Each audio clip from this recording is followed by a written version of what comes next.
بسم الله الرحمن الرحيم. السلام عليكم ورحمة الله وبركاته. غيرت وادي السلام يا دلهانتي مال كستو جوجتان سو دواada asxaabay soo dhawaada waqtiga jawiga ha idin wacnaado waayahay saakay maxaa ka dhacay deegaanka Beerayabaal ee gobolka Hiiraan.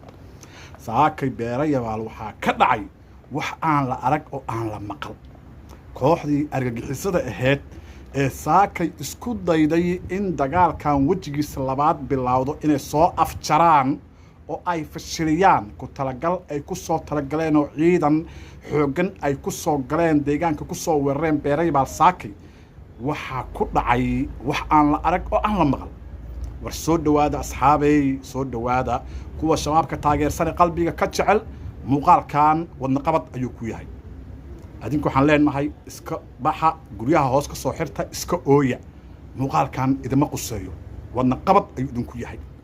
in allaale inta shabaabka diidan nimanka ee dawlad diidka ee nolol diidka ah ee nabad diidka ah, in allaale inta ka soo horjeedo oo diidan in la cirib tirna diyaar u ah ayuu muuqaalkan ku socdaa. soo dhawaada muuqaalka shargareeya meel fogna iga gaarsiiya. qayb ka nahay dagaalka adduunka uu kula jiro dhalmala'aanta waxaan waddanka ka hirgelinay xaruntii ugu horraysay ee daaweysa dhalmala'aanta ilaa aan u diyaarinay bukaannadeenna adeegga beerista ubadka IVF.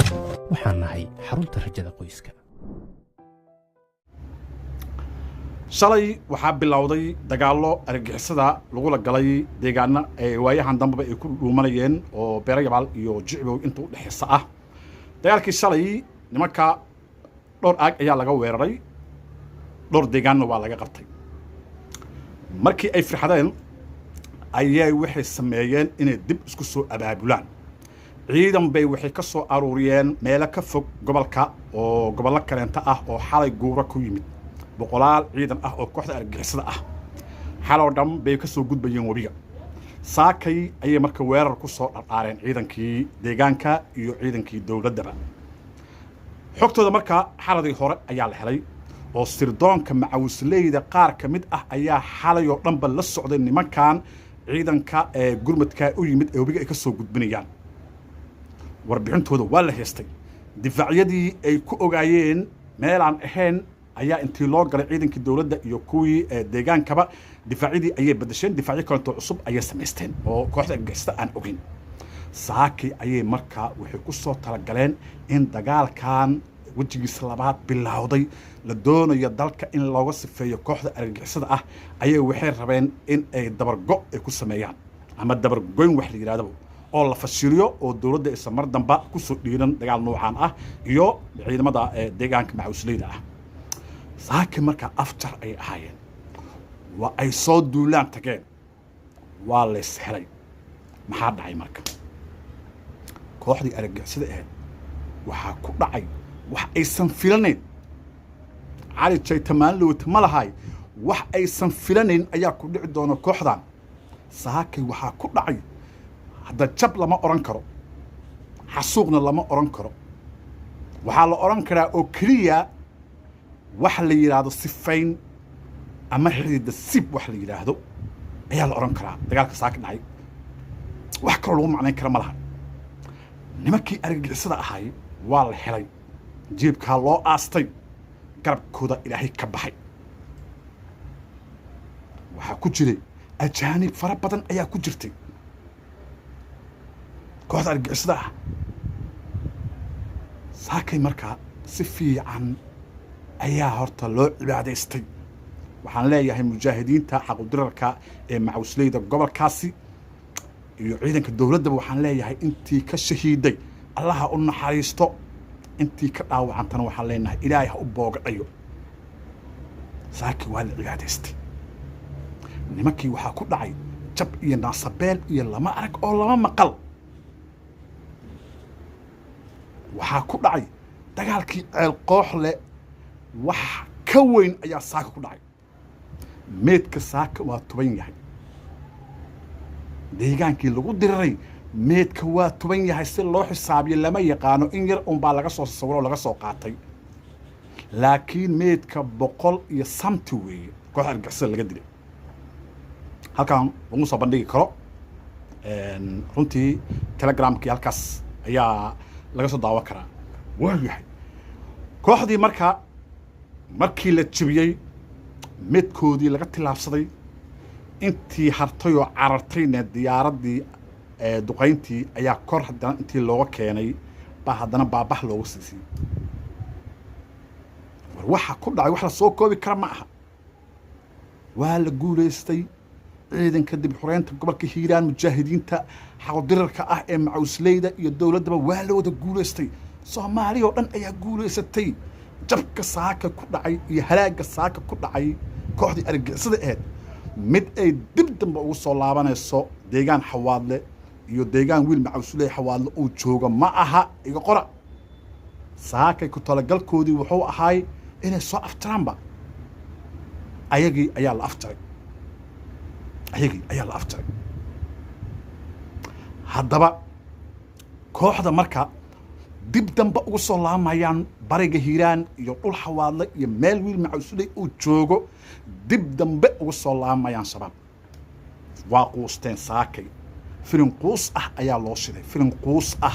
ayaa loo shiday oo ma soo laabanaysaan ayaa laga gaarsiiyey saa hadda wuxuu taagan yahay marka xawaadle uma socdo dhulkiisaan uma socdo ee asaga yaa iga reebaa qorshaha dagaalkaanna ma aha bariga keliya in webigii jiinkaas looga saaro oo keliya ma aha dagaalkan waa dagaal ballaaran la doonayo gobolka dhan in looga saaro galbeedka hiiraan ma laysaga harayo kooxda argagixisada laga hari maa waa dhammaatay in laga haro oo la yidhahdo deegaankeenna waa ka saarnay bas waaye horena waa u cilaamin jira waa sheegi jira aniga intuu boodka ku taagan yahay shabaab xawaadlow nasa maysaan hargali maysaan harsan maysaan go-aankii marka waa la wada qaatay in nimankan laga daba qaato oo aan laga harin ilaa iyo baay iyo bakool lagu subo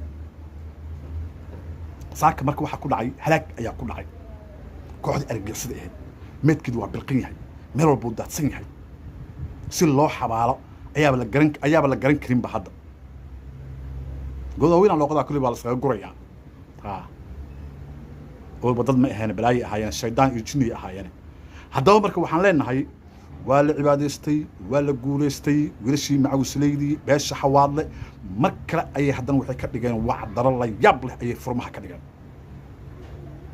iyadoo ugu dambaysa sanad iyo kalkoos wacdaro nuucan iyo wax la mid ah inay dhigaan saakay ayay dhigeen wiilashii xawaadle ee macawisleyda gaangis la oran jiray saaka ayay dhigeen wacdaro lala yaabay kooxdii waa lagu durduriyey kooxdii waa laga tallaabsaday hub badanna waa laga furtay waa la qanimaystay ragga qaarkood gacmaha ayay buuxsadeen xaqiiqatan waxaa weeye marka argagixiso ma quusato shabaab ninkii wuxuu yidhi war sagaaroysoo ima baratid markay aragtaba waa ka carartaa waa nin baanan danayn oo sagaaro risaaqad aan u aqoon weeye ugarsigeedina aan rabinba markay aragtay carartaa markaasu wuxuu yidhi sagaaroysoo ima baratid marka waxaan leenahay shabaabow soo xawaadle ma baratid maanta meedkoodii waa lagu dul caweeye waa lagu dul wilsiqeeye calidheerow muuqaalada soo ku soo gaareen